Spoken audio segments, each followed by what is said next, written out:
సామెతల గ్రంథం 19వ అధ్యాయము 12వ వచనాన్ని ఈరోజు ధ్యానం చేద్దాం. రాజు కోపము సింహ గర్జన వంటిది, అతని కటాక్షము గట్టి మీద కురియు మంచు వంటిది. రాజు కోపము సింహ గర్జన వంటిది, అతని కటాక్షము అంటే అతని దయ గడ్డి మీద కురియు మంచు వంటిది. రాజుకి కోపం వస్తే చాలా డేంజర్గా ఉంటుంది. రాజు కోపం అనేది చాలా అపాయకరంగా ఉండిద్ది. రాజు యొక్క దయ కూడా చాలా చల్లగా మంచులాగా ఉండిద్ది. బైబిల్లో రాజు యొక్క అనుమతి లేకుండా ఎవరు రాజు యొక్క అంతఃపురంలోనికి వెళ్ళకూడదు. రాజు యొక్క దయ లేకుండా, రాజు యొక్క అనుమతి లేకుండా ఎవరు రాజు యొక్క అంతఃపురంలోకి వెళ్ళకూడదు. ఎవరైనా కూడా రాజు అనుమతి లేకుండా అంతఃపురంలోనికి వెళితే, రాజుగారి యొక్క బంగారపు దండాన్ని వాళ్ళ వైపు చాపకుండా ఉంటే వెంటనే వాళ్ళ మెడకాయ మీద తలకాయని తీసేయాలి, ముసుకేసేస్తారు అంతే. రాజు యొక్క పర్మిషన్ లేకుండా రాజు యొక్క అంతఃపురంలోనికి వెళ్ళకూడదు. కొంతమంది ఒక్కొక్క ఇంటికి వెళ్ళినప్పుడు డోర్ కొడతారు. డోర్ కొట్టి అయ్యాన్ని పిలిచి వాళ్ళు ఆహ్వానించినప్పుడు లోపలికి వెళ్తారు. కొంతమంది అట్లా అవసరమే లేదు, నెట్టుకొని వెళ్ళిపోవటమే.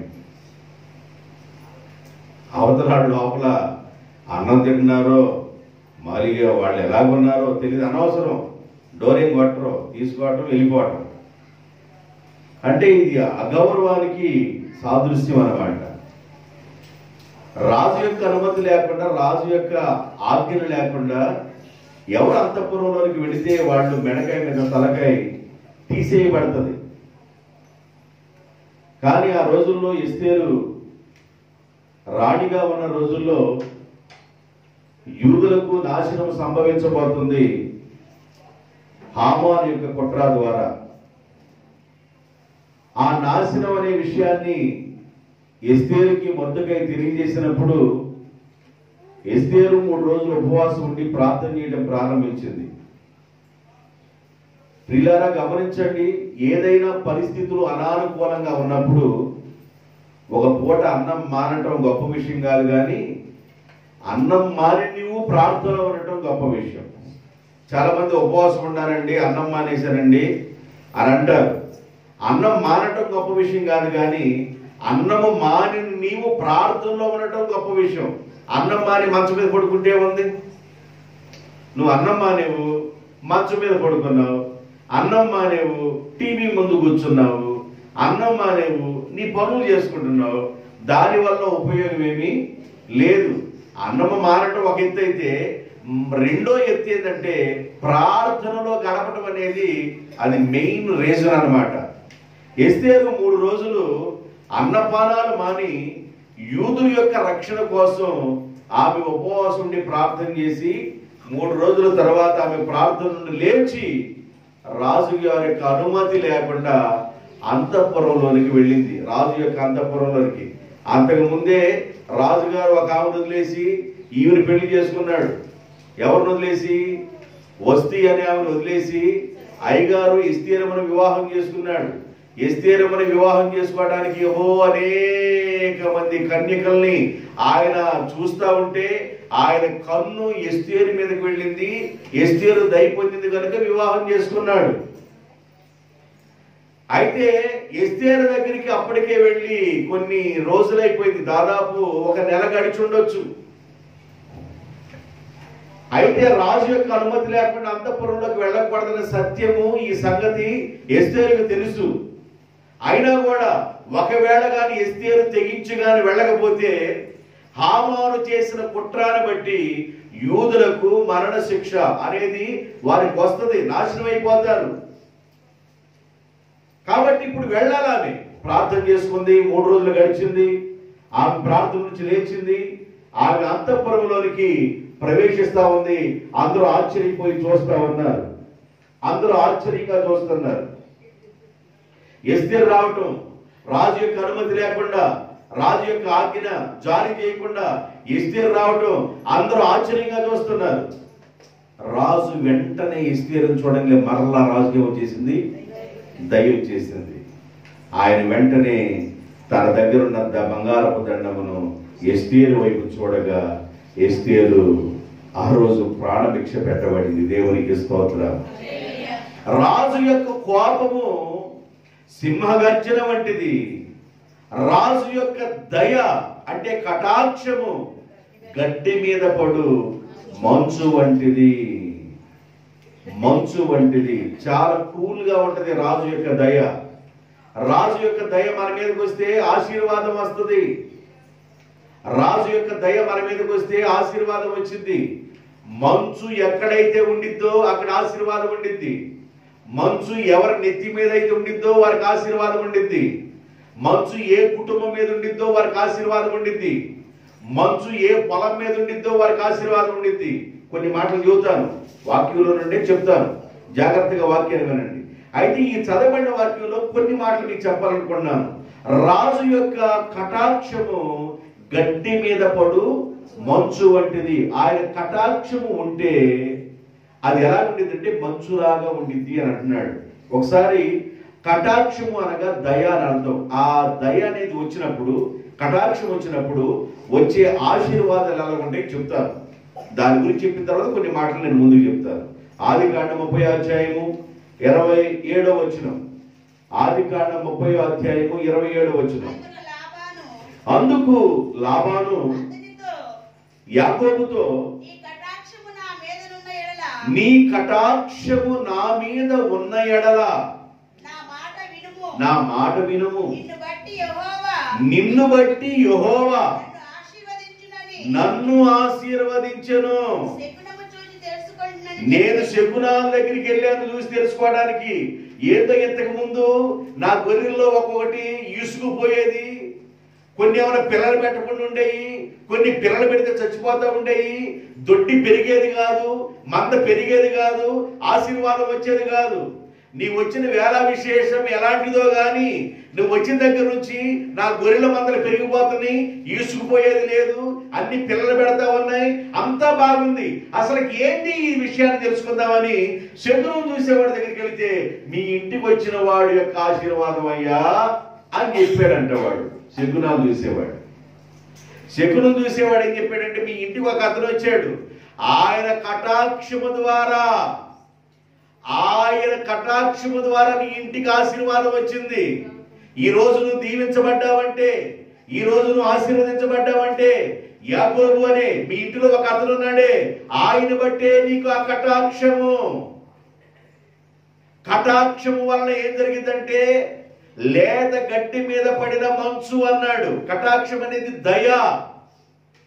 ఆ లేత గడ్డి మీద పడే మంచు లాంటిది కటాక్షం అనేది.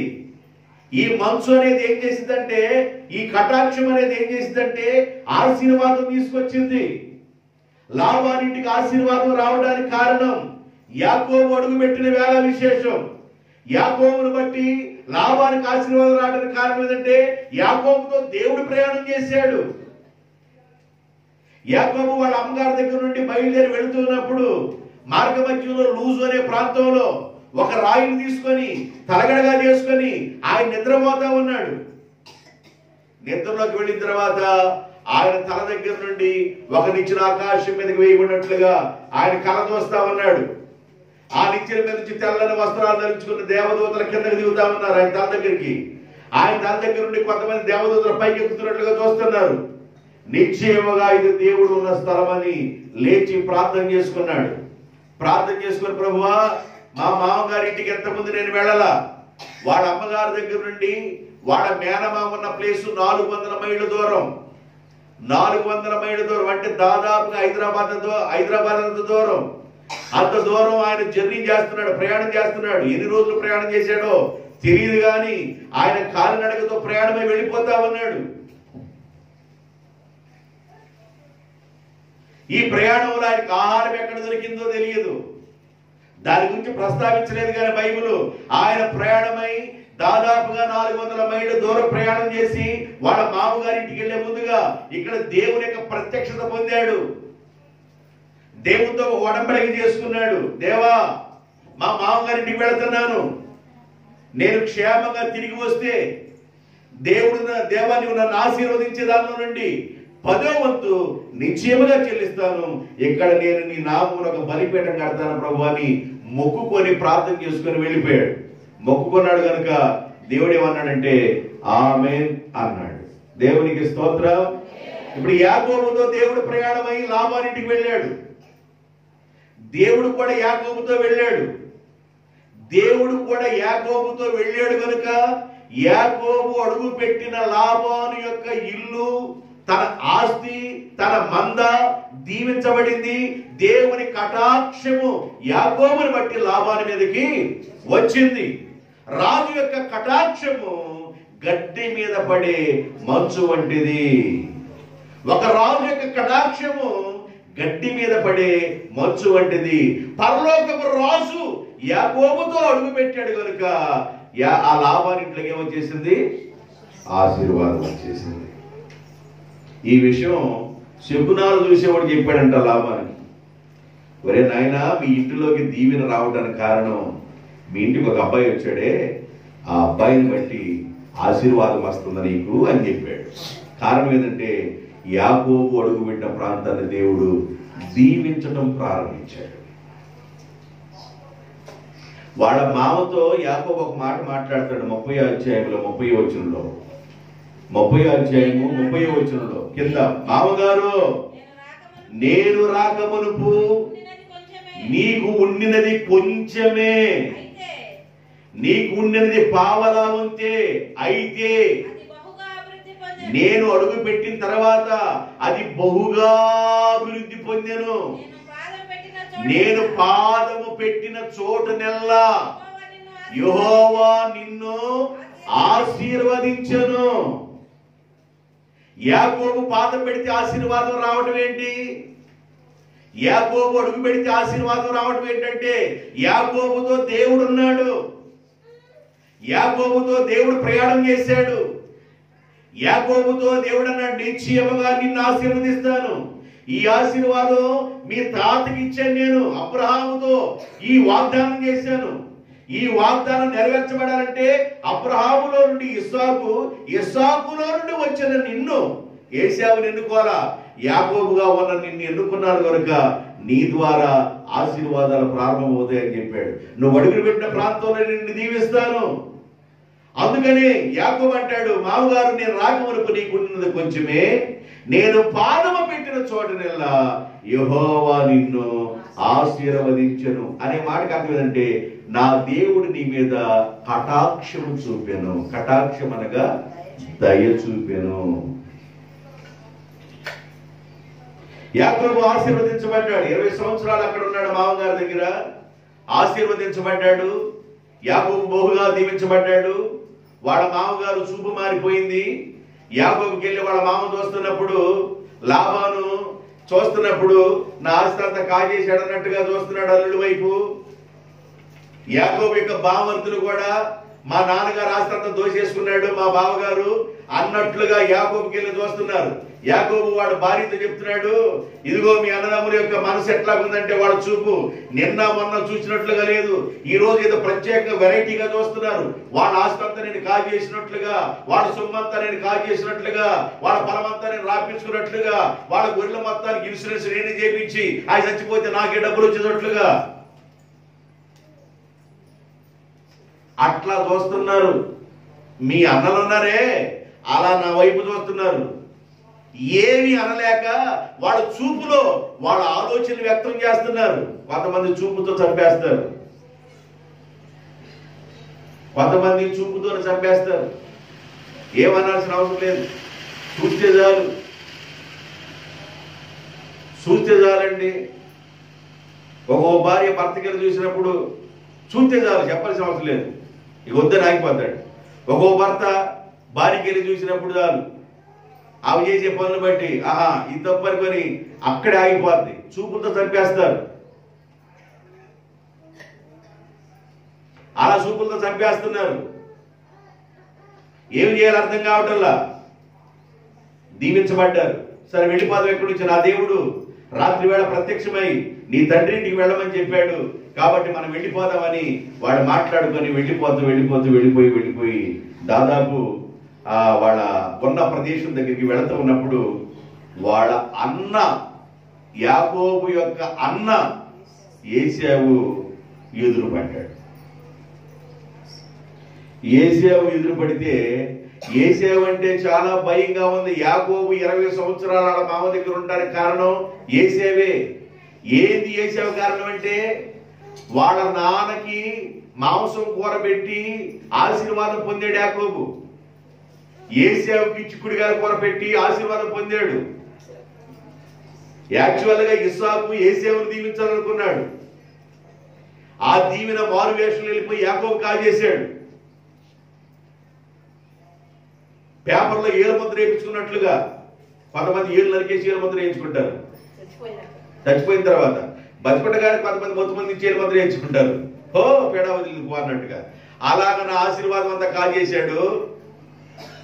నా తమ్ముడిగా ఉన్న యాకోబు వీడిని బ్రతకనీకూడదు, ఈయన ముసలోడుగా ఉన్నాడు, ఈయన కానీ గుడుక్కుమని పోయిన తర్వాత వీడిని మాత్రం అంత లేపేసేస్తాం, వికెట్ లేపేద్దాం అనుకున్నాడు.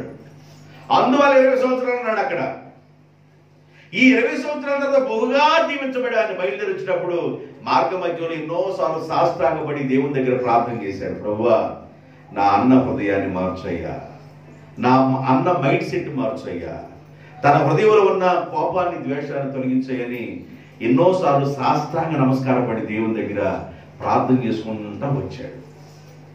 రానే వచ్చాడు యాకోబుకి ఏశావు అన్న ఎదురుపడ్డాడు.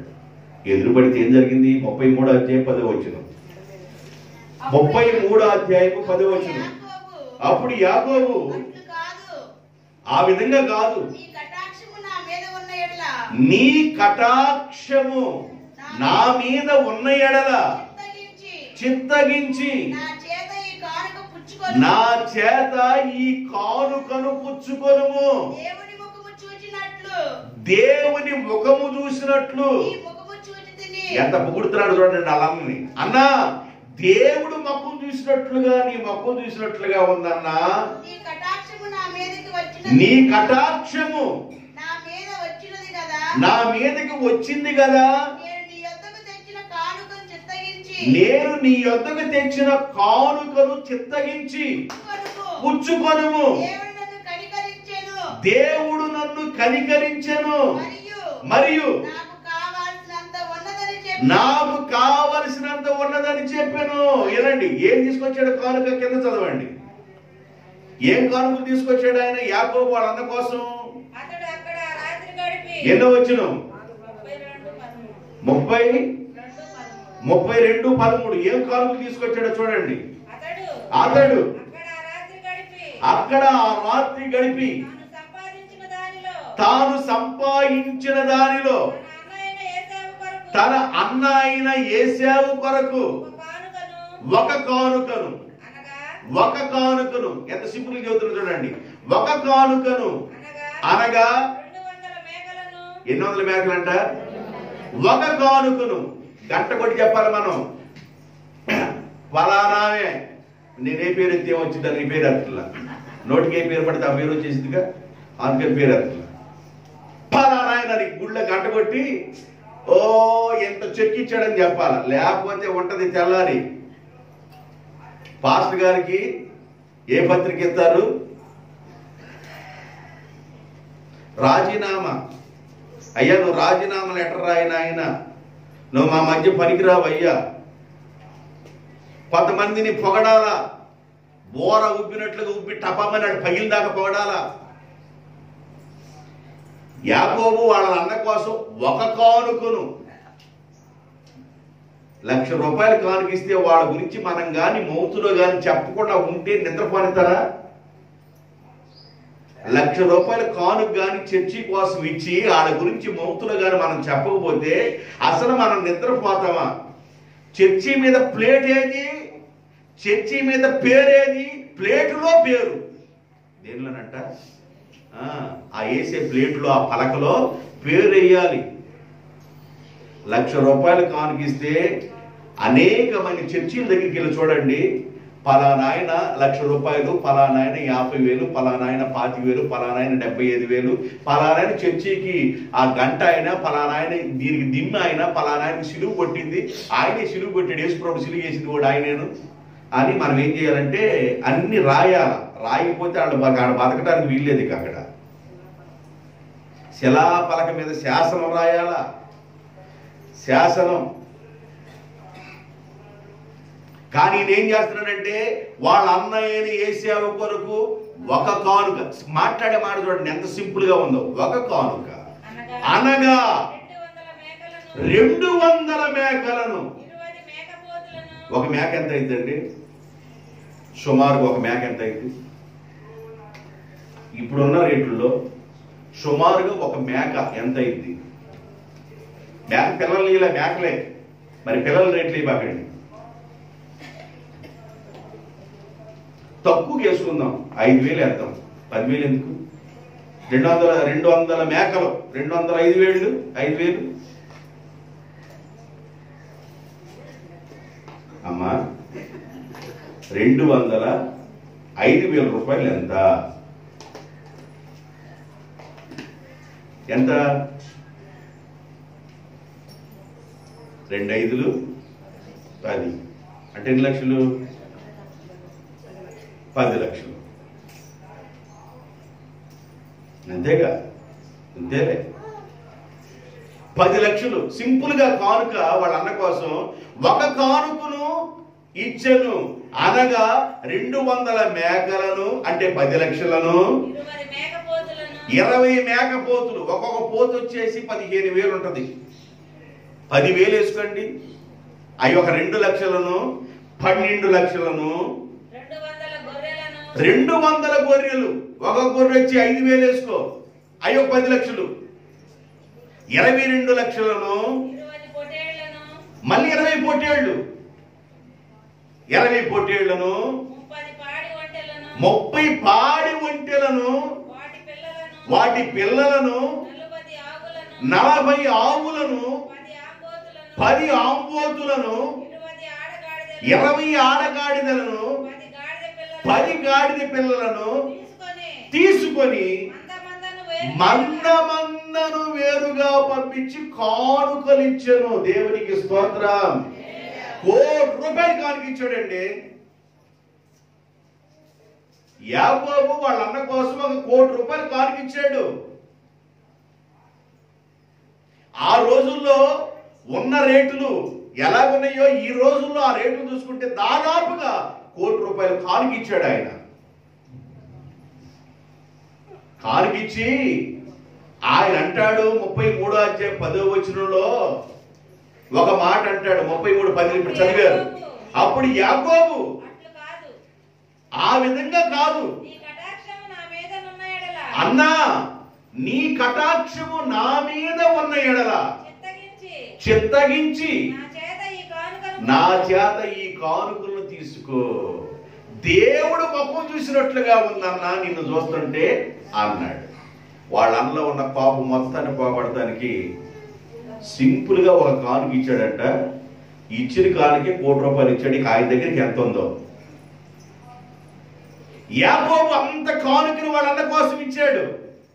కారణం ఏంటంటే వాళ్ళ అన్న దయ యాకోబు మీదకి రావటం కోసం. దేవునికి స్తోత్రం. కటాక్షము అనగా దయ అని అర్థం. రాజు యొక్క కోపము సింహగర్జన వంటిది, రాజు యొక్క కటాక్షము గడ్డి మీద పడ్డ మంచు వంటిది. మంచు ఎవరి మీద అయితే ఉండిద్దో, మంచు ఏ కుటుంబం మీద అయితే ఉండిద్దో, మంచు ఏ పొలం మీద అయితే ఉండిద్దో, మంచు ఎవరి నెత్తి మీద అయితే ఉండిద్దో వాళ్ళ కుటుంబాలు దీవించబడతాయి. మంచు రావాలి అని అంటే, మంచు వచ్చిందంటే దాని అర్థం ఏంటంటే కటాక్షం మన మీదకి వచ్చింది అంటే దయ మన మీదకి వచ్చింది అని అర్థం. నేను మీకు కటాక్షం గురించి చెబుతున్నా. ఇప్పుడు మంచు విషయం చెబుతాను, జాగ్రత్తగా వినాలి మీరు. నీ కటాక్షము నా మీదకి రానియండి. ఎస్తేరు మీదకి రాజు యొక్క కటాక్షం వచ్చింది. లాబాను మీదకి యాకోబు యొక్క కటాక్షం వచ్చింది. యాకోబుని బట్టి దేవుడు లాబాను దీవించాడు. 39వ అధ్యాయం ఆదికాండం 4వ వచనం. మరియు యేసేపు మీద ఐగుప్తు దేశంలో రాజుగా దగ్గర పోతీఫరుకు కటాక్షము కలిగిన కనుక ఆ పోతీఫరు యొద్ద యేసేపు పరిచర్య చేయవాడాయను. మరియు అతడు యేసేపు పోతీఫరు ఇంటి మీద విచారణకర్తగా అతన్ని నియమించి తనకు కలిగినదంతయు ఏమా ఇట్రా ఇట్రా, నువ్వు పొద్దా లేతే చీరలు, గాజులు, పూసలు, నల్ల పూసల తాళ్ళు, లేచిన దగ్గర నుండి ఆ వడ్రాణం బిళ్ళలు, నాగరాలు, బొంగరాలు, జడబిళ్ళలు, నీకు అన్ని లేచిన దగ్గర నుంచి ఇవన్నీ గుర్తు వస్తున్నాయి. ఇట్రా ఆ తాళాలు ఏంటి పక్కన పెట్టుకున్నట్టుండవు, అవి పీకి ఇట్లాగే ఇచ్చేసేసేయి అన్నాడు. తాళాలు తీసుకొని బాబు ఇట్రాయా యేసేపు, ఈ తాళాలు ఈ రోజు నుంచి నీ దగ్గర ఉంచాలన్నాడు. భార్య దగ్గర ఉన్న తాళాలు తీసి ఇచ్చేసాడు యేసేపుకి.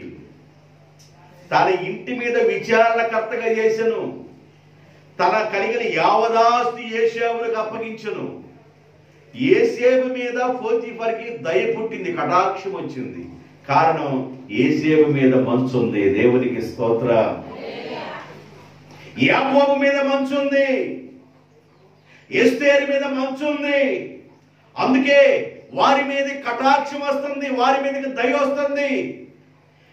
మంచు అనేది దేనికి గుర్తంటే ఆశీర్వాదానికి గుర్తు. మంచు దీవెనకు గుర్తు. ఆ ఆశీర్వాదానికి ఎలా గుర్తో చెప్తాను, కొంచెం ముందుకు తీసుకెళ్ళి చెప్తా. కాబట్టి ఇక్కడ యేసేపు మీద పోతీఫరుకి ఏమొచ్చేసింది, కటాక్షం వచ్చింది. కాబట్టి తన ఇంటి మీద విచారణకర్తగా నియమించబడ్డాడు. మరొక మాట చెప్తారు. 3వ అధ్యాయం నిర్గమకాండం 21-22 వచనాలు. 3వ అధ్యాయం నిర్గమకాండం 3వ అధ్యాయం 21-22 వచనాలు. మరియు నేను ఈ జనుల ఎడల ఐగుప్తీయులకు కటాక్షము కలుగజేసేదను.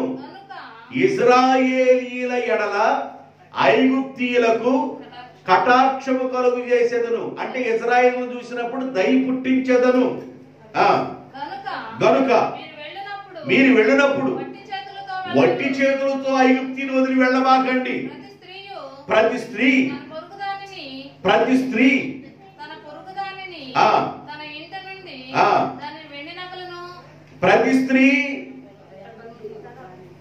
స్త్రీ తన ఇంట నుండి దానిని, వెండి నగలను, బంగారు నగలను, వస్త్రములను ఇమ్మని ఐగుప్తీయులను అడిగి మీరు తీసుకొనండి. మీరు వాటిని మీ కుమారులకును మీ కుమార్తెలకును ధరింపజేయండి. ఆ ఐగుప్తీయుల దగ్గర నుండి మీకేమో వస్తుందంటే వెండి నగలు, బంగారపు నగలు, విలువైన వస్త్రాలన్నీ మీరు అడిగి తీసుకోండి. ఐగుప్తీయులకి మీ మీద కటాక్షము కలిగింది. అసలు ఐగుప్తీయులకి కటాక్షం ఎందుకు కలిగింది? ఐగుప్తీయులకి ఇజ్రాయెల్ మీద కటాక్షం ఎందుకు కలిగిందండి? ఇజ్రాయెల్ బానిసత్వంగా వెట్టి చాకరీ చేస్తుండేవాడు, కొరడాలతో కొడతా ఉండేవాడు, అడుసుతో గిటికిరాడు తయారు చేయాలి. రేపో మాపు ప్రసవించే స్త్రీ కూడా అడుసు తొక్కుతా ఉండాలి, చాలా కష్టపడతా ఉండాలి. సరిపోయినంత రేషన్ ఉండదు, కడుపు నిండా ఆహారం ఉండదు, సాయంకాలానికి గొడ్డు మురిగినట్లుగా మురుగుతూ ఉండాలి ఇజ్రాయెల్ ప్రజలు. అలాంటి వారి మీద కటాక్షం కలిగిందంట. కారణం ఏంటంటే దేవుడు హృదయాలను మార్చేవాడు. దేవునికి స్తోత్రం. 430 సంవత్సరాలు అయింది, మీ చేత వెట్టి పనులు చేయించుకున్నారు, వెట్టి చాకరీ చేయించుకున్నారు. మీ చాకరీ, మీ కష్టం మొత్తం ఐగుప్తుల యొక్క ఇనప బీరువాల్లో ఉన్నాయి. అది వెండి రూపంలోను, బంగారం రూపంలోను విలువైన వస్త్రాల రూపంలోను వాళ్ళ ఇళ్లలో బీరువాల్లో ఉన్నాయి. మీరు వెళ్ళిపోయి మా దేవుణ్ణి ఆరాధించడానికి మేము ఒట్టి చేతులతో వెళ్ళము, కాబట్టి మేము వెళ్ళాలంటే మాకు బంగారం కావాలి, మాకు వెండి కావాలి, విలువైన వస్త్రాలు కావాలి అని అడగండి. ఇప్పుడు మీ మీద వాళ్ళకి ఏమొచ్చేసింది? కటాక్షం వచ్చింది. కాబట్టి మీకు ఇచ్చేస్తారు. దయ కలిగినప్పుడు మనం ఏదైనా ఇస్తామండి. అసలు దయ లేదనుకోండి 10 రూపాయలు కూడా మనం ఇవ్వం. ఎదుటి వాళ్ళకి ఇవ్వాలనే దయ మన హృదయంలో వచ్చినప్పుడు వెంటనే తీసి డబ్బులు ఇచ్చేస్తాం. దయ కలగలేదనుకోండి 10 రూపాయలు కూడా తీసి మనం ఎవరికి ఇవ్వము. ఇప్పుడు ఐగుప్తులకి కటాక్షం వచ్చింది కాబట్టి వెండి నగలు, బంగారపు నగలు, విలువైన వస్త్రాలు ఇచ్చారు కాబట్టి ఇశ్రాయేలులారా ఇవి మీ కుమారులకు కుమార్తెలు ధరింపజేసి ఆనందంగా ఐగుప్తుని వదిలేసి మీరు నన్ను ఆరాధించడానికి రండి అన్నాడు దేవుడు. కటాక్షము ఒక మనిషిని ఆశీర్వదించింది. కటాక్షము ఒక మనిషిని వర్ధల చేసింది. ఏశావుని వర్ధల చేసినట్లుగా, ఇశ్రాయేల్ని ఆశీర్వదించినట్లుగా, లాబానుని దీవించినట్లుగా, ఎస్తేరు మీద దయ వచ్చినట్లుగా కటాక్షం అనేది అనేక రంగాలలో ఆశీర్వాదకరంగా ఇది మారింది అన్నమాట. ఇలా చెప్పుకుంటూ వెళ్ళాలంటే చాలా విషయాలు ఉన్నాయి. అంతవరకు ఆ మాట ఆపుతాను. ఒక మాటలో ఉన్న మాటలు చెప్పాను మీకు. రాజు యొక్క కోపము సింహ గర్జన వంటిది, రాజు యొక్క కటాక్షము గడ్డి మీద పడ్డ మంచు వంటిది. ఇప్పుడు కటాక్షం అనేది ఏంటంటే దయ అనే మంచు ఎవరి మీదకైతే వచ్చిందో వాళ్ళు ఆశీర్వదించబడతారని చెప్పారు. ఇప్పుడు రెండో మాట ఆశీర్వాదం ఎలా వచ్చిందో చెప్తాను. 133వ కీర్తన 133వ కీర్తన రెండో మాట చెప్తున్నాను. 1, 2, 3 వచనాలు చూద్దాం. సహోదరులు ఐక్యత కలిగి నివసించుట ఎంత మేలు, ఎంత మనోహరం. అది తల మీద పోయబడి అహరోను గెడ్డమ మీదగా కారుచు అతని అంగీల అంచు వరకు దిగజారిన పరిమళ తైలం వలనే ఉండును. సియోను కొండల మీదకి దిగివచ్చు. హెర్మోను మంచు, లేతగడ్డి మీద పడ్డ మంచు. కటాక్షము లేతగడ్డి మీద పడ్డ మంచు అని చెప్పారు. ఇప్పుడు ఏ మంచు గురించి చెబుతానంటే హెర్మోను మంచు, అహరోను గడ్డ మీద కారుచు అంగీల వరకు దిగజారుచున్న పరిమళ తైలం వలె ఉండును. సియోను కొండ మీద నుంచి దిగు హెర్మోను మంచు వలె ఉండును. అక్కడ ఆ మంచు ఉన్న చోట అక్కడ ఆశీర్వాదమును శాశ్వత జీవమును ఉండవలనని యెహోవా సెలవిచ్చుచున్నాడు.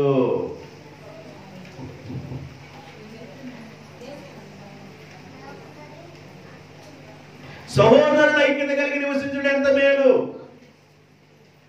ఆశీర్వాదం రాకపోవడానికి నెంబర్ 1 కారణం ఏంటంటే ఐక్యత లేకపోవటం. ఐక్యత లేని చోట ఆశీర్వాదం ఉండదండి. ఐక్యత లేని చోట ఆశీర్వాదం ఉండదు. కుటుంబంలో 3 పిల్లలుండి భార్యాభర్తలు చిన్న కుటుంబంగా ఉంటే, లేదా కుటుంబంలో 4 పిల్లలుండి భార్యాభర్తలు చిన్న కుటుంబంగా ఉంటే, కుటుంబంలో భార్యాభర్తలు నుండి 2 పిల్లలు ఉన్నట్లయితే ఒక్కొక్కరు ఒక్కో పని చేస్తూ ఐకమత్యంగా ఉంటారు. చూసావా? ఏమి చేస్తే బాగుండిద్ది, ఏమి చేస్తే బాగుండిద్ది, ఎలా చేస్తే బాగుండిద్ది, ఈ పని చేస్తే నష్టమా, ఈ పని చేస్తే లాభమా, ఏమి చెయ్యాలి అని ఆలోచించుకుంటారు. చూసావా? అక్కడ ఆశీర్వాదాలు ఉంటాయి.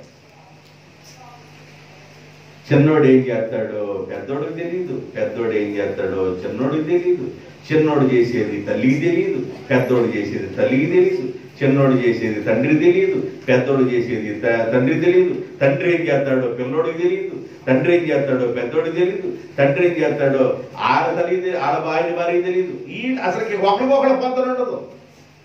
ఏ ఊరు రూటు వాళ్ళదే, ఎవరి ఇష్టం వాళ్ళదే. అందువల్ల అక్కడ ఆశీర్వాదాలు ఉండవు. సహోదరులు ఐక్యత కలిగి నివసించుట ఎంత మేలు, ఎంత మనోహరము. అది అహరోను తల మీద పోయిబడి అతని గడ్డ మీద కాల్చు అతని అంగీలంచు వరకు జారిన పరిమళ తైలం వలె ఉండును. హెర్మోను కొండ మీద దిగవచ్చు. మంచు వలె ఉండను, హెర్మోను మంచు వలె ఉండను. ఈ మంచు ఎక్కడైతే వచ్చిందో అక్కడ ఆశీర్వాదము, శాశ్వతమైన జీవము అక్కడ ఉండిద్దండి. శాశ్వతమైన జీవము ఆ మంచులో ఉండింది. శాశ్వతమైన జీవము.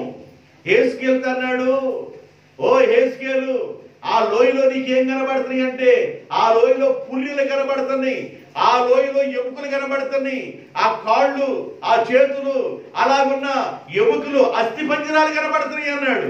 ఇప్పుడు నువ్వు నోరు తెరిచి ఏం చేయాలంటే, ఈ అస్థి పంజరాలకి మాంసం వచ్చును గాక, ఈ అస్థి పంజరాలకి నరములు వచ్చును గాక, ఈ అస్థి పంజరాలకి జీవం వచ్చును గాక అని ప్రవచించు అన్నాడు. అవి ఎప్పుడైతే హెస్కేలు ప్రవచించాడో ఎక్కడెక్కడ ఉన్న ఎవరెవరు ఎక్కడెక్కడ ఇప్పుడు ఎముకలు చెదిరిపోయేటారు కండి, చెదిరిపోయిన ఎముకలు మొత్తం అక్కడికి వచ్చి సెట్ అయిపోయి ఎవరి శరీరంలో భాగం ఆ సెట్ అయిపోయి ఆ శరీరం కలిగి మాంసం కలిగి మళ్ళీ జీవం వచ్చేసింది. కారణం ఏంటంటే హెస్కేలు నోట నుండి జీవం వచ్చింది. ఆ జీవం దేవునిలో నుండి వచ్చింది. అక్కడ శాశ్వతమైన జీవం ఉండిద్ది అని రాయబడి ఉంది బైబిల్లో. మీకు కొన్ని మాటలు మీకు చూపిస్తాను. యెషయా గ్రంథం 26వ అధ్యాయము 19వ వచనం. 26వ అధ్యాయము 19వ వచనం.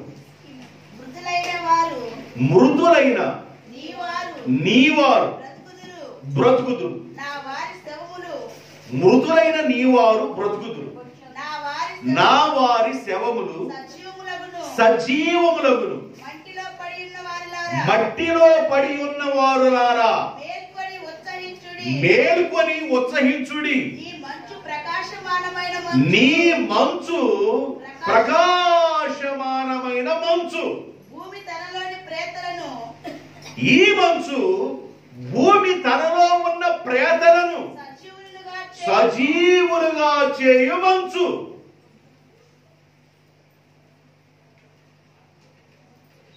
అహరోను గడ్డమ మీదుగా కారుచు ఆ అంగీల అంచు వరకు దిగజారిన పరిమళ తైలం వలె ఉండును. సియోను కొండ మీద నుంచి దిగవచ్చు హెర్మోను మంచు వలె ఉండును. హెర్మోను మంచు ఎక్కడైతే ఉందో అక్కడ శాశ్వతమైన జీవము. జీవము జీవము అనగా చెల్లించుట, బ్రతికి ఉండుట. ఈ మంచు ఎక్కడికైతే వెళ్ళిందో అక్కడ సకల ప్రాణులు బ్రతుకుతాయి. అదే యెషయా గ్రంథంలో రాయబడింది, భూమిలో ఉన్న ప్రేతలారా మీరు లేచి ఉత్సహించండి, మీ మీద ప్రకాశమానమైన మంచు వస్తుంది. ఏమొస్తుందంట?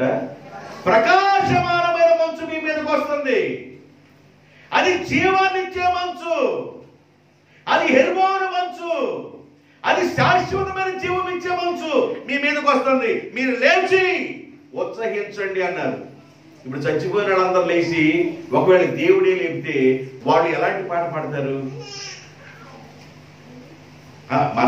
మనం అనుకుందాం, మనం పోలేదు కదా, మనకేం అర్థమైంది అంటారా? ఇప్పుడు పోయిన వాళ్ళని ప్రభు లేపాడు అనుకో, దయతో ప్రభు లేపాడు అనుకో, వాళ్ళు ఏ పాట పాడతారు? ఉత్సహించి ఏ పాట పాడతారు?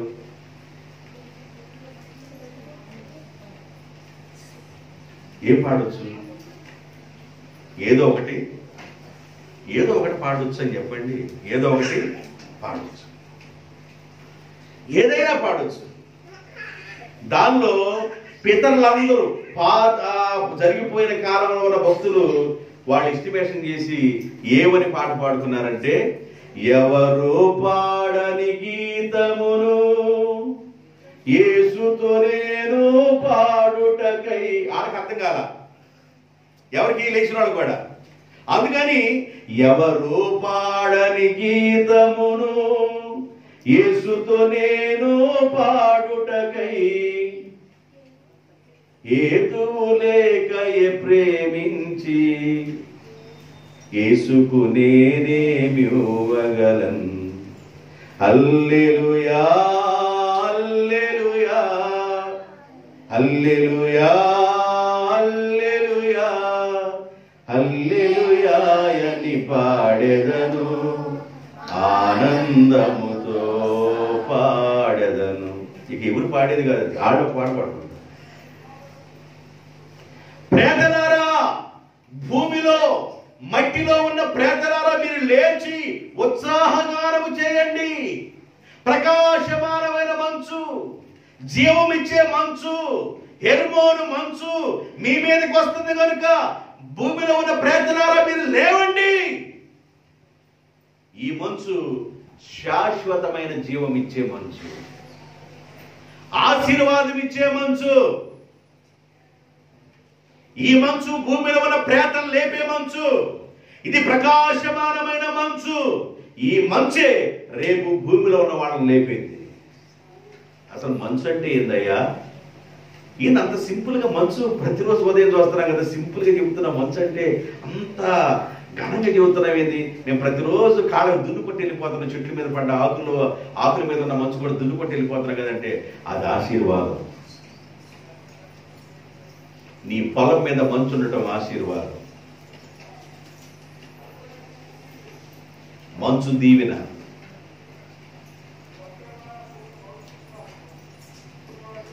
మిథ్యానీయుల చేతికి ఇజ్రాయెల్ ప్రజలు దొరికారు. గిద్యోను చాటును కూర్చొని గోధుమను దొల్లగొట్టుకుంటున్నాడు. దేవదూత ప్రత్యక్షమై పరాక్రమం గల బలాఢ్యుడా యెహోవా నీకు తోడై ఉన్నాడని గిద్యోనుతో దేవుని దూత మాట్లాడిన వెంటనే, నేను పరాక్రమం కలిగిన వాడిని అయితే నేనుతో చాటు కూర్చొని దొల్లగొట్టుకుంటాను, దేవుడు మాకు తోడైంటి ఈ గతి మాకింటికి వచ్చిందంటే, లేదు లేదు నిశ్చయముగా దేవుడు మీకు తోడుగా ఉన్నాడు అన్నాడు. దేవుడు మాకు తోడయ్యుండి, దేవుడు మాకు తోడయ్యుంటే ఈ బాధలు ఎందుకు వస్తాయని మాట్లాడుతుంటే, లేదు దేవుడు నిన్ను ఏర్పాటు చేసుకున్నాడు, నీ ద్వారే దేవుడు మిథ్యానుడి చేతుల నుంచి విడిపిస్తాడన్నాడు. అప్పుడు మిథ్యాను అంటాడు, నా ద్వారా దేవుడు విడిపిస్తాడనడానికి నాకు కొన్ని సూచనలు కావాలన్నాడు. ఏం కావాలన్నాడు? ఎడా ఈ పొలంలో ఉన్నాను కదా నేను, గొర్రెబొచ్చు ఉంది. ఈ గొర్రెబొచ్చు మాత్రమే మంచుకు తడవాలి. పొలం మొత్తం పొడి పొడిలాడుతూ ఉండాలి, మట్టి గట్ల కూడా పొడి పొడిలాడుతూ ఉండాలన్నాడు. ఆ రాత్రి గొర్రెబొచ్చు మాత్రమే మంచుకు తడిసింది, పొలమంతా పొడిగా ఉంది. ఇంకొకసారి అడుగుతానయ్యా అడిగాడు. ఈసారి పొలమంతా తడిసి ఉండాలి, గొర్రెబొచ్చు మాత్రమే పొడిగా ఉండాలన్నాడు. గొర్రెబొచ్చు పొడిగా ఉంది, పొలమంతా తడిసి ఉంది. అది దేవుడిచ్చే మంచు. దేవునికి స్తోత్రం. యుద్ధములో నేను నీకు విజయం ఇవ్వబోతానడానికి విజయాన్ని ఇచ్చే మంచు అది. ప్రకాశమానమైన మంచు, హెర్మోను మంచు, అది ప్రేతలు లేవనెత్తే మంచు. కటాక్షం అనే మంచు, అది ఆశీర్వదించింది. రోమిలికి రాసిన పత్రిక 8వ అధ్యాయం 11వ వచనం. రోమిలికి రాసిన పత్రిక 8వ అధ్యాయం 11వ వచనం. అమ్మా, మృతులలో నుండి క్రీస్తును లేపిని వాని ఆత్మ మీలో ఉన్న ఎడల, నివసించిన ఎడల, మృతులలో నుండి క్రీస్తు యేసును లేపిన తండ్రి చావునకు లోనైన మీ శరీరములను కూడా మీలో నివసించుచున్న దేవుని ఆత్మ ద్వారా, తండ్రి ఆత్మ ద్వారా ఆయన మిమ్ములను లేపును ప్రకాశమానమైన మంచు ద్వారా. మృతులలో నుండి మీరు లేపబడతారు. ఆయన ఆత్మ మీలో ఉన్న ఎడల, ఆయన మంచు మీలో ఉన్న ఎడల మరలా మీరు లేపబడతారు అన్నాడు. నేను 2 మాటలు చెప్పాను. వాటి కటాక్షం, గడ్డి మీద పడు మంచు.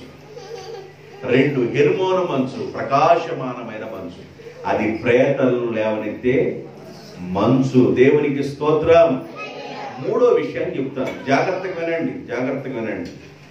యోబు గ్రంథం 37వ అధ్యాయం, యోబు గ్రంథం 37వ అధ్యాయము 10వ వచనం. 37వ అధ్యాయము 10వ వచనం. దేవుని ఊపిరి వలన, అందరూ చెప్పండి, అందరూ చెప్పండి నాతో, దేవుని ఊపిరి వలన మంచు పుట్టును. మంచు ఎట్ట వస్తుంది అనుకున్నారు? ఊపిరి, దేవుడు ఊదే గాలి, దేవుని ఊపిరి వలన మంచు పుట్టును. మంచు అనేది ఎక్కడి నుండి వస్తుందంటే దేవుని ఊపిరది. దేవుడు ఆదామును తయారు చేసినప్పుడు ఆదాము నాసికారంధ్రాల్లో నుండి దేవుడు తన జీవవాయువును, తన ఊపిరిని ఓదగా ఆదాము జీవించు ఆత్మాయను. అంటే దేవుని ఊపిరే మంచు. మంచు అంటే ఏంటంటే దేవుని ఊపిరి. దేవుని ఊపిరే ఒక మనిషి చనిపోయిన వ్యక్తి లేవనెత్తింది. దేవుని ఊపిరే ఒక మనిషిని ఆశీర్వదించింది. దేవుని యొక్క ఊపిరే ఒక మనిషి మీదకి ధైర్యం తీసుకొచ్చింది. మంచు అనేది ఎక్కడి నుండి వస్తుంది అని అంటే దేవుని ఊపిరి. దేవుని ఊపిరి. ఈ ఊపిరి ఏం చేసిందంటే అన్నం పెట్టింది. ఈ ఊపిరి ఏం చేసింది? ఈ ఊపిరి అన్నం పెట్టిందండి. ఊపిరి అన్నం పెడతామేందంటారా? ఇజ్రాయెల్ ప్రజలు ఐగుప్తు దేశం నుండి బయలుదేరి వారు కానానికి వెళుతున్నారు. ఎన్ని సంవత్సరాల ప్రయాణం అది వాళ్ళు చేసిన ప్రయాణం? 40 సంవత్సరాలు సుదీర్ఘమైన ప్రయాణం చేశారు. ఈ 40 సంవత్సరాల సుదీర్ఘమైన ప్రయాణ కాలంలో దేవుడు వారికి ఆహారం పెట్టాడు. నిర్గమాకాండం 16వ అధ్యాయం 14, 15, 16 వచనాలు. ఆహారం ఎలా పెట్టాడో చూడండి. 13వ వచనం దగ్గర చదవండి. కాగా సాయంకాలమున పూరేడులు వచ్చి వాళ్ళ పాళెమును కప్పెను. ఉదయమున మంచు వాళ్ళ పాళెము చుట్టూ ఉదయకాలము మంచు పడి ఉండెను. పడిన ఆ మంచు విరిగిపోయిన తర్వాత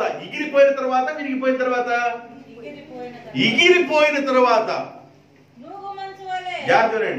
పడిన ఆ మంచు ఎగిరిపోయిన తరువాత నూగు మంచు వలె సన్నని కణములు అరణ్యములో ఉన్న భూమి మీద కనబడెను.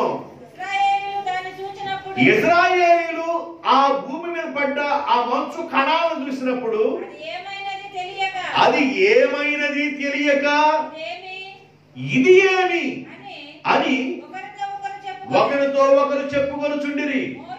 మోషే ఇప్పుడు అన్నాడు, మోషే ఇశ్రాయేలు ప్రజలారా, ఇది మీరు తినుటకు యెహోవా మీకు ఇచ్చిన ఆహారము.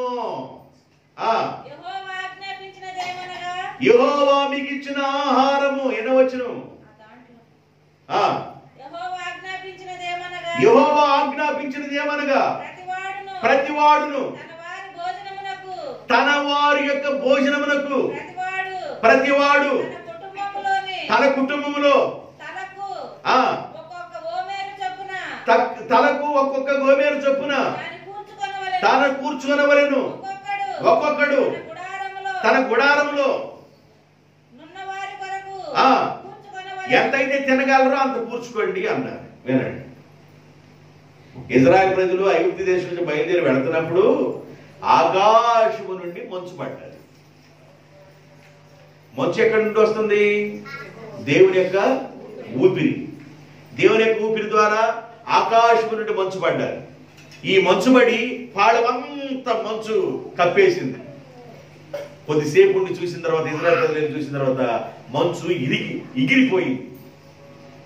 ఎగిరిపోవటం అంటే ఎసురు పెట్టిన తర్వాత ఎగిరిపోయి అన్నమైనట్టుగా ఎగిరిపోయింది. ఇక చూడటానికి నువ్వు మంచులాగా నువ్వు మంచులాగా కనబడుతుంది. దాన్ని దేవుడు మీకు పెట్టిన ఆహారం ఇదే మన్నా అన్నాడు. దేవునికి స్తోత్రం.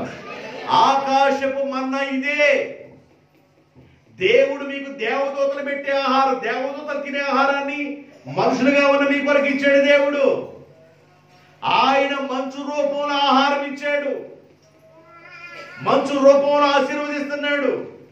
మంచు రూపంలో పడిన ప్రేతాత్మను భూమిలో ఉన్న వాళ్ళని లేపుతున్నాడు. ఈ మంచే మీకు ఆహారం. ఇదే ఆకాశం నుండి పడ్డ మన్నా. కొత్తిమీర గింజల్లాగా ఉన్నాయంట. ఇవి ఎట్లా ఉన్నాయి? కొత్తిమీర గింజల్లాగా ఉన్నాయి. ఈ ఆహారం మీరు తినండి, కడుపార తినండి. ఎంత తినగలుగుతారో అంత మీ ఇష్టం, కడుపార తినండి అని ఆహారం పెట్టిన మంచు ఇది. ఆహారం పెట్టిన మంచు. ఈ మంచు కీర్తన గ్రంథంలో కూడా కీర్తనకారుడు గుర్తు చేస్తారు. 147వ కీర్తన 16వ వచనం. 147వ కీర్తన 16వ వచనం. 147:16. గొర్రెబొచ్చు వంటి హిమము కురిపించువాడు ఆయనే. మంచు కణములు చల్లువాడు ఆయనే. మంచు కణాలను చల్లువాడు కూడా ఆయనే. మంచు తుపరగా పడతా ఉంటది, బాగా మంచు పట్టిందిరా ఈ రోజు అంటామే, అలాగా కణకణాలుగా చల్లువాడు కూడా ఆయనే. ఆ మంచు ఒక రోజున పంటలో దీవెనిచ్చింది, ఆ రోజు ఒక రోజున వారి తలల మీద దీవెన వచ్చింది. ఆ మంచే ఒకరోజు కుటుంబాల్లో ఆహారం పెట్టింది. ఆ మంచు ఏ కుటుంబంలో ఉంటుందో, ఆ మంచు ఏ నెత్తి మీద అయితే ఉండిద్దో, ఆ మంచు ఏ పొలం మీద ఉండిద్దో, ఆ కుటుంబానికి, ఆ పొలాలకి, వాళ్ళకి ఆశీర్వాదాలు తీసుకొస్తాయి. లాస్ట్ మాట చెప్పేసి నేను ముగించేస్తాను. నేను ముగింపులో ఒక ఆఖరి మాట గుర్తు చేయాలనుకుంటున్నాను. ఇస్సాకు ముసలివాడైపోయాడు, చనిపోవటానికి దగ్గర అయిపోయాడు. వాడి బిడ్డను పిలిచి, రే బాబు మిమ్మల్ని దీవించాలనుకుంటున్నాను రారా అన్నాడు. ఏసేవుని దీవించాలి. ఇస్సాకు ఉద్దేశం ఏంటంటే పెద్దోడు ఏసేవు అన్నాడే, పెద్దోడుకు దీవెన రావాలని. కానీ ఇస్సాకు భార్య అయిన రెబ్కా చిన్నోడుకు దీవెన రావాలని యాకోబుకి. కారణం ఏంటంటే ఆమె గర్భంలో వీళ్ళు కవల పిల్లలుగా ఉన్నప్పుడే దేవుడు ముందుగా చెప్పాడు, చిన్నవాడు పెద్దవాడికి యజమానుడు అవుతాడు, పెద్దవాడు చిన్నవాడికి దాసుడు అవుతాడని దీవించేశాడు. దేవుడు చెప్పేశాడు ఆల్రెడీ. అందుకని చిన్నవాడికి దీవెన రావాలని రెబ్కా ఆలోచన. అయ్యా మీ నాన్న దీవిస్తారన్నాడు, కళ్ళు కూడా కనబడతలేదు, నువ్వు వెళ్ళరా మీ నాన్న దీవెన పొందడానికంటే. ఆ దీవెన పొందటానికి, దీవించడానికి బదులు నన్ను గుర్తుపట్టి ఏసావు కాదనుకొని యాకోబు అనుకొని ఒకవేళ నన్ను శపిస్తే అన్నాడు. ఆ శాపాలు తల్లిగా ఉన్న నాకు వచ్చేస్తాయిరా, నువ్వు దీవెనకరంగా ఉంటావు, దేవుడే నిన్ను దీవిస్తానన్నాడు, నువ్వు వెళ్ళరా బాబు మీ నాన్న దగ్గరికి అని పంపిస్తే ఇస్సాకు వృద్ధాప్యలో ఇస్సాకు యాకోబుని ఎలా దీవిస్తున్నాడో 27వ అధ్యాయము ఆదికాండం 27వ అధ్యాయము 27వ వచనం దగ్గర నుంచి చదవండి. అతడు దగ్గరికి వచ్చి అతడు ముద్దు పెట్టుకొని అప్పుడు అతడు అతని వస్త్రములను వాసన చూసి అతనిని దీవించి ఇట్లా నేను తండ్రిగా ఉన్న ఇస్సాకు యాకోబును దీవించి ఇట్లా నేను, ఇదిగో నా కుమారుని సువాసన, యెహోవా దీవించిన చేని సువాసన వలె ఉండిను. పంట వచ్చినప్పుడు చేలో ఒక విధమైన వాసన వస్తుంది. పంట వచ్చినప్పుడు పంట ఇక మనం కోసుకుంటాం, పాపకు వచ్చింది అన్నప్పుడు ఆ గాలి, ఆ పైరు, ఆ విధానం, ఆ వాసన అంత వేరు. చెట్టు కూడా కాయలు వచ్చినప్పుడు ఆ విధానం వేరు. నా కుమారుని యొక్క సువాసన యెహోవా దీవించిన చేను వలె ఉండెను. ఆకాశపు మంచును, భూసారమును, విస్తారమైన ధాన్యమును, ద్రాక్షారసమును దేవుడు నీకు అనుగ్రహించును. ఆకాశపు మంచును దేవుడు నీకు అనుగ్రహించును. జనములు నీకు దాసులగుదురు, జనములు నీకు సాగిలపడుదురు. నీ బంధు జనులకు నీవు రాజుగా ఉంటావు. నీ తల్లి పుత్రులకు నీకు వాడు సాగిలపడతారు. నిన్ను శపించువారు శపించబడతారు, నిన్ను దీవించువారు దీవించబడతారు. అబ్రహాం ఇచ్చిన ఆశీర్వాదం ఇస్సాకు యాకోబుకి ఇచ్చేస్తున్నాడు. దేవునికి స్తోత్రం. ఇస్సాకు దీవిస్తాడు, నా కుమారుడా నీ పొలము మీద మంచు ఉండునుగాక, నీ పొలము సారవంతంగా ఉండునుగాక, నీ పొలము విస్తారమైన పంటనిచ్చునుగాక, నీవు అనేకులు దీవెనగా ఉంటావు, అనేకులు నీకు సాగిలు పడతారయ్యా అని తండ్రి కుమారుడిని దీవిస్తున్నాడు. నీ పొలము మీద మంచు ఉండునుగా. ఇది ఆశీర్వదించే మంచు, ప్రయాతలను లేవనెత్తే మంచు, ప్రకాశమానమైన మంచు, హిర్మోన మంచు, రాజు యొక్క కటాక్షము కలిగిన మంచు, గడ్డి మీద పడే మంచు. ఈ మంచే దేవుని యొక్క ఊపిరి. ఇంకా ఇలా చెప్పాలంటే చాలా విషయాలు ఉన్నాయి, అప్పుడప్పుడు చెబుతాను. ఈ 3 మాటలు గుర్తుపెట్టుకోండి. ఈ మాటలు దేవుడు దీవించునుగాక. తల ఉంచండి, ప్రార్థన చేస్తున్నాం.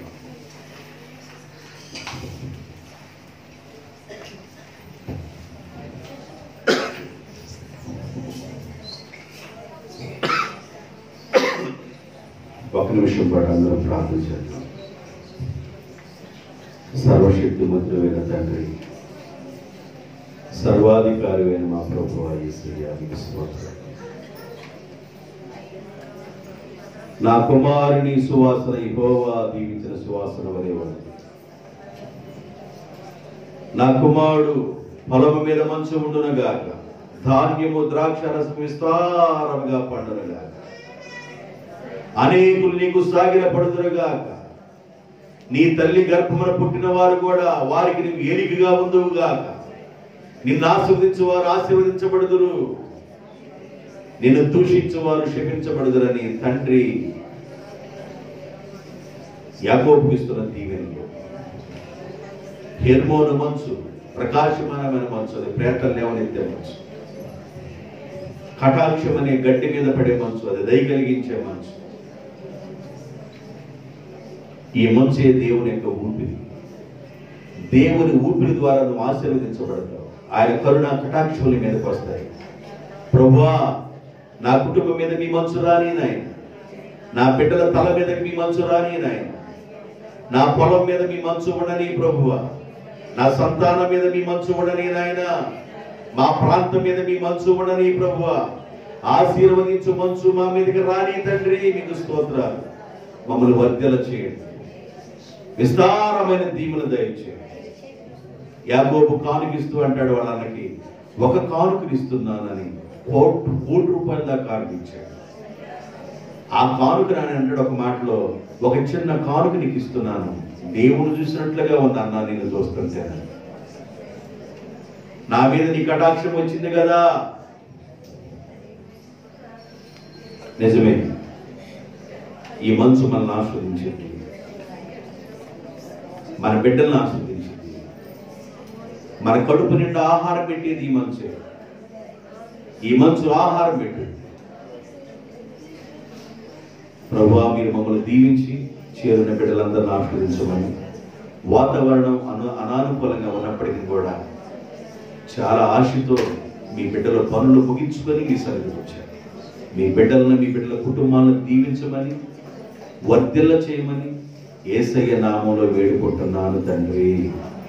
ఆమేన్.